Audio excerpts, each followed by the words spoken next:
बोल भाई काहेला निराश बारो तू, का भइल बाटे के उदास बारो तू। पीठ पीछे करे तोर बुराई भले दुनिया, भाई खाती सबका से खास बारो तू। कुछ लोग अपन चांदी चमकावल चाहेला, गोर धके तोरा के गिरावल चाहेला। कुछ लोग यहाँ बाटे भूखाइल फेम के, नाम लेके तोर आगे आवल चाहेला। मुसीबत जब मरद पे आवेला भाई, तब पूरा दुनिया ही मजा लेवेला। जवाना तू रास्ता पर निकलल बारो, बदनामी साथे साथ मिलेला। रोज नया नया विवाद मिलेला, डेगे डेगे सुना यहाँ घात मिलेला। दुश्मन से ज्यादा बर्बाद करे में भाई अपने ही लोगवा के हाथ मिलेला। रोज नया नया विवाद मिलेला, डेगे डेगे सुना यहाँ घात मिलेला।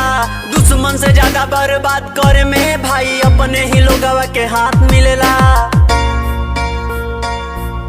खुशी में हमेशा खड़ा रहे वाला लोग, नजर ना आवे जब आवे दुख तो।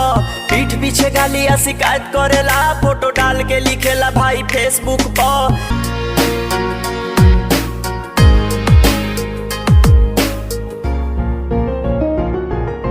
सबे बटाइल यहाँ जात पात में, माई के दिया था गाली बात बात में। पूरा देश के नेता लोग बर्बाद करता, लेके अलग अलग धर्म के झंडा हाथ में। मीडिया भी अब तो बिकाऊ हो गईल, झूठ के सच सच के झूठ लिखता। कोठा वाली से भी सस्ता में अब तो निमन निमन लोग के ईमान बिकता। गलती पर बरियार के सजाए ना मिले, रोत रहेला गरीब पर न्याय ना मिले। जस्टिस सड़क पर आके मांगे वाला लोग के बाद में जरूरत पना साथ मिलेला। रोज नया नया विवाद मिलेला, डेगे डेगे सुनाई है घात मिलेला। दुश्मन से ज्यादा बर्बाद करे में भाई अपने ही लोगवा के हाथ मिलेला।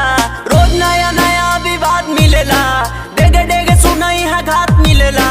दुश्मन से ज्यादा बर्बाद करे में भाई अपने ही लोगवा के हाथ मिलेला।